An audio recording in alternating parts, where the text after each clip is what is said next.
नमस्कार दोस्तों। जय माँ दुर्गा, जय माँ काली, जय भैरव बाबा की, जय ओ पी रोक की रोकी। दोस्तों, कई भाइयों की डिमांड थी कि गुरुजी हमें साधना बताओ। तो उन्होंने बोला था गुरुजी हमें भैरव बाबा जी की साधना बताओ।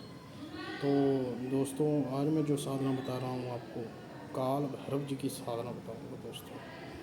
और 52 भैरव की साधना बताऊंगा और बटुक भैरव जी की साधना बताऊंगा दोस्तों। साधनाओं का जो लेख है, यानी कि एक तो किताबों में बताया गया है और एक पंडित बताते हैं, एक गुरु बताते हैं। अलग अलग तरीके से साधना कराई जाती है, तांत्रिक तरीके से और अपना सात्विक तरीके से। पर जो हम साधना करवाते हैं, हम ऐसी साधना कराते हैं, हठ योग वाली साधना कराते हैं, यानी कि जिसमें एक हट ही होता है। यानी कि कहने का मतलब है, जब आप ये साधना कर रहे हो तो इसके बारे में कोई और साधना ना सोच सकते हो, ना ही कर सकते हो। तो जो ये काल भैरव जी की साधना है और भैरव बाबा जी की साधना है, 52 भैरव जी की साधना है, ये मैं थोड़ी अलग अलग वीडियो बताऊंगा। पर आज मैं आपको इसके बारे में बता दूं कि जो काल भैरव जी हैं वो इतने पावरफुल देव हैं कि आप अगर ये लगा लो कोई भी साधना कर लेते हो। जैसे पहले आपने काल भैरव जी की साधना कर ली, उसके बाद आप कर पिशाचनी की, यक्षिणी की, अप्सरा की, गंधर्व की, कोई भी आप छोटी साधना कर लेते हो काल भैरव जी की साधना करने के बाद, तो आप ये लगा लो कि आप जैसे 10 साल का बच्चा आपके सामने घूम रहा हो, आप उसको पकड़ के बिठा सकते हो, घुमा सकते हो। ऐसे ही आप उन साधनाओं के साथ अपना दबाव बना करके अपने कार्य करा सकते हो। पर इतना ध्यान रखें कि इतना भी गलत नहीं कि आप फ़ायदा उठाओ। तो दूसरी बात ये, जो काल भैरव की साधना है, इसमें क्या होता है, इसमें जब आप साधना करते हो, इसमें नेगेटिव एंटिटियाँ बहुत ज़्यादा आती हैं और आपको तंग परेशान करती हैं और आपको बोलती हैं, बोल तुझे क्या चाहिए, सोना चांदी, जो तुझे चाहिए वो मैं दूँगी, जो तुझे चाहिए वो मैं दूँगी, तो ये साधना मत कर, तो मुझे भोग लगा दे, मैं ही सब कुछ हूँ। आपका ध्यान भटकाएंगी। और ये साधना है, ये साधना केवल 41 दिनों की है। 41 दिन में ही ये साधना सिद्ध होती है। 41 दिन के बाद ये साधना आप 1 साल कर सकते हो, 6 महीने कर सकते हो और ज़्यादा से ज़्यादा 2 साल कर सकते हो।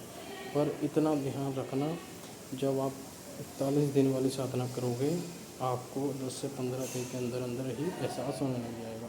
वो कैसे होगा कि जब आप मुझसे बात करोगे, मुझसे फ़ोन पर बात करोगे, मैं आपको गुरु दीक्षा दूँगा।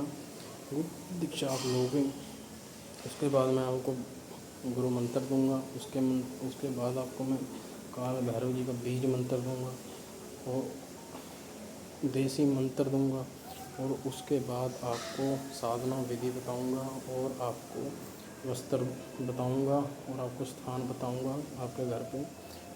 और उसमें क्या होगा, आप अगर एकांत स्थान में जैसे अब मैं आपको बताऊँगा वैसे करोगे, तो आपको 10 से 11 दिन के अंदर अंदर ही अनुभव होने शुरू हो जाएंगे। और अनुभव इतने खतरनाक हो सकते हैं कि आप अंदाज़ा नहीं लगा सकते।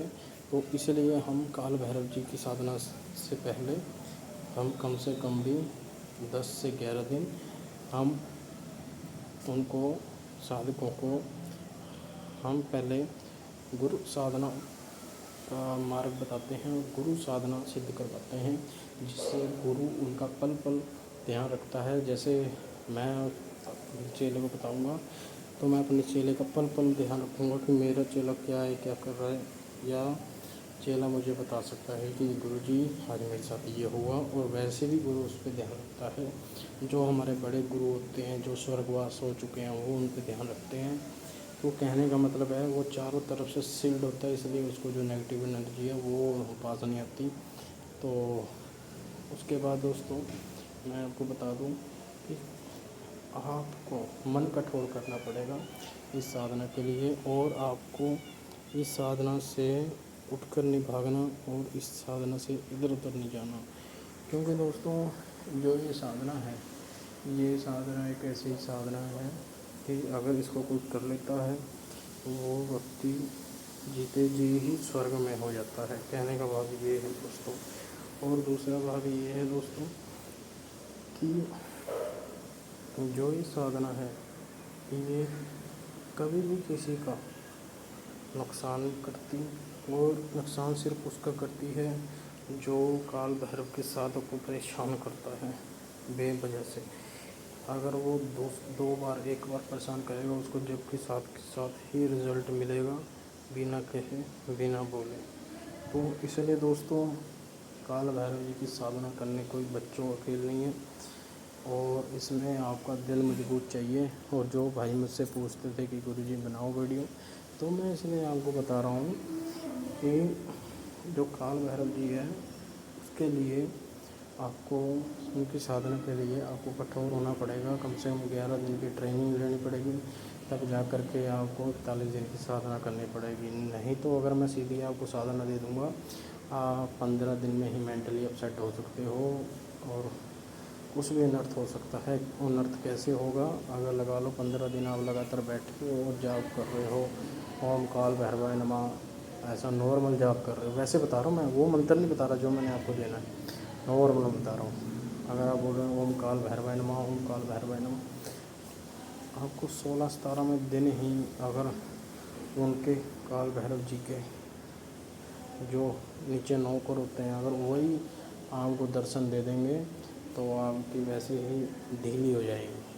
ठीक है, तो इसलिए दोस्तों ये कोई मजाक नहीं है, ये कोई ऐसे नहीं है कि जैसे आजकल बाबे या जो औरतें माता शमशान काली बन रही हैं और बाबा बन रही हैं, ऐसे जीव निकाल रहे हैं, यानी कि बोल रहे हैं मेरे अंदर शमशान काली आ गई, मेरे अंदर भैरव आ गया, मेरे अंदर हनुमान जी आ गया, भैरव जी आ गया, काली माता आ गई जी। दोस्तों ये जब आती है ना किसी में, पहली बात तो आते नहीं हैं, अगर ये आते हैं ना तो इंसान के दो टुकड़े हो जाते हैं, एक इधर गिर जाएगा एक उधर गिर जाएगा। और अगर ये लगा लो आप ये साधना भी कर रहे हो तब भी आपके अंदर सिर्फ है पैर की जो मिट्टी का अंश होता है इतना ही अंश आ जाएगा ना, तो आपकी पूरी बॉडी आत्मा निकलने वाली हो जाएगी। तो इसलिए मैं आपको बोलता हूँ नहीं बाबाओं के चक्कर में मत आया करो।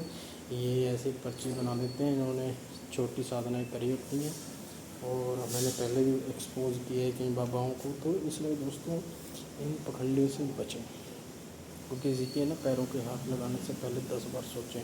क्योंकि दोस्तों देखो ये बात किसी को नहीं पता होती, मैं बार बार ये बात बोलता हूँ, जब आप काल भैरव जी की साधना कर रहे हो आपको कोई पंडित मिल जाए, कोई भी मिल जाए, मैं नहीं कहता पैरों को मत हाथ लगाओ, पर साधना के समय मत लगाओ। और दूसरा, कभी भी आप मंदिर के अंदर हो तो कभी भी किसी इंसान के पैरों को हाथ में लगाओ, यानी कि आप मंदिर में भगवान को बता रहे हो कि ये मतलब कंपेयर कर रहे हो, तो इसलिए आप ये काम मत करो करना। और दूसरी बात, कोई भी साधना कर रहे हो, खास करके काल भैरव जी की साधना कर रहे हो, इसमें आपको एकांत में रहना सबसे बढ़िया रहेगा। क्योंकि अगर आप लगा लो एकांत में नहीं रह रहे हो और आप लोगों के बीच में घूम रहे हो तो आपको सबसे ज़्यादा गुस्सा भी आएगा और आपको भय से मुक्ति मिलेगी। आप कभी डरोगे नहीं, आप अकेले भी कहीं भी जा सकते हो, कोई भी आपका बाल नहीं फाड़ सकता और आप किसी से नहीं डरोगे। आप ये बोलोगे भाई मुझे लेके चल, वहाँ लेके चल, यहाँ लेके चल, मैं जाने को तैयार हूँ। और बहुत वैसे तो आपके नाम से डरेंगे। तो कहने का मतलब ये है जो काल भैरव हैं वो आपको पता ही है कौन है, और जो बटुक भैरव हैं वो भी आपको पता ही है कौन है। दोस्तों इसलिए काल भैरव की साधना में माँ काली जी के भी दर्शन हो जाते हैं दोस्तों। ठीक है, बहुत चीज़ों के दर्शन होते हैं। तो आपको मैं ये बात बता दूँ, आपको ये नहीं सोचना मुझे आज दर्शन नहीं हुए मैं तो कर रहा हूँ, मैं तो इतना कठोर बन गया, गुरु जी बोल रहे थे। देखो 10-15 दिन में कुछ नहीं होता, कम से कम 17-18 दिन में आपको पता लग जाता है, दर्शन हो जाते हैं। बस इतना ध्यान रखना कि जब आप 41 दिन साधना कर रहे हो, 41 दिन में आपके घर पे लहसुन प्याज नहीं बनना चाहिए और आपके घर में शुद्ध शाकाहारी बनना चाहिए, क्योंकि आप शाकाहारी तरीके से ही बहुत अपना साधना कर रहे हो, ना कि तामसिक तरीके से।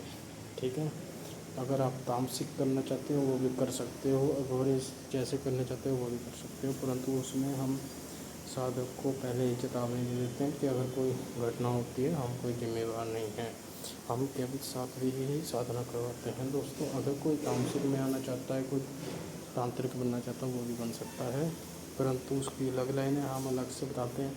वो कोर्स के हिसाब से हम कोर्स कराते हैं और उसकी हम फीस भी लेते हैं तांत्रिक की बनाने की। ठीक है, जो बात सच है तो वो सच है। हम सिर्फ उसके लेते जो इंसान सात्विक तरीके से चलना चाहता है और सात्विक बनना चाहता है, क्योंकि सात्विक हम क्यों सबसे पहले कहते हैं, हम इसलिए कहते हैं दोस्तों। देखो, अगर लगा लो आप तामसिक पे भैरव बाबा जी को सिद्ध कर लिया आपने, और आपको पता है भोग लगाना है, मेरे को कार्य करवाने, आपने कोई कार्य करवाया, बाई चांस आपसे बोतल का भोग नहीं लगा पाए, आप कहीं रिश्तेदारी में फंस गए और रात को 12 बजे आपको भोग लगाना था, तो आपके साथ कुछ भी हो सकता है दोस्तों, कुछ भी आपके साथ कोई घटना हो सकती है। तो अगर सात्विक में क्या होता है, अगर लगा लो आप 12 बजे कहीं भी फंस गए, आपने भोग लगाना है, तो आप चीनी के दानों का भी भोग लगा सकते हो, अगरबत्ती या धूप जला करके। ठीक है दोस्तों, और इसमें कोई बड़ी वो नहीं है सात्विक में। पर तामसिक में और सात्विक में कोई फ़र्क नहीं होता, फ़र्क सिर्फ ये है, तामसिक थोड़ा अलग हो जाता है, सात्विक अलग हो जाता है, पर फ़र्क ये है भोग का फ़र्क है। ठीक है, बहुत डिफरेंस भी बहुत ज़्यादा है इसमें। और सबसे ज़्यादा डिफरेंस ये है कि तामसिक में ये है आपको बंध के रहना पड़ता है, सात्विक में ये आपको बंधे नहीं रहना पड़ता है इतना ज़्यादा। और सात्विक में ये है आप जो सात्विक में काम होगा वही तामसिक में होगा, फ़र्क कितना है। जो सात्विक है वो 41 दिन से ऊपर साधना होगी, जो तामसिक है वो 11 से 21 दिन की साधना पूरी हो जाएगी। ठीक है दोस्तों, आज के लिए इतना ही, फिर मिलते हैं नेक्स्ट वीडियो बड़ी बनाऊंगा मैं, तो उसमें आपको बताऊंगा, पूरी जानकारी अच्छे से और दूंगा। तो आज के लिए इतना ही, फिर मिलते हैं। जय माँ दुर्गा, जय माँ काली, जय काल भैरव जी की, जय पीरों की, अपने अपने गुरुओं की जय हो।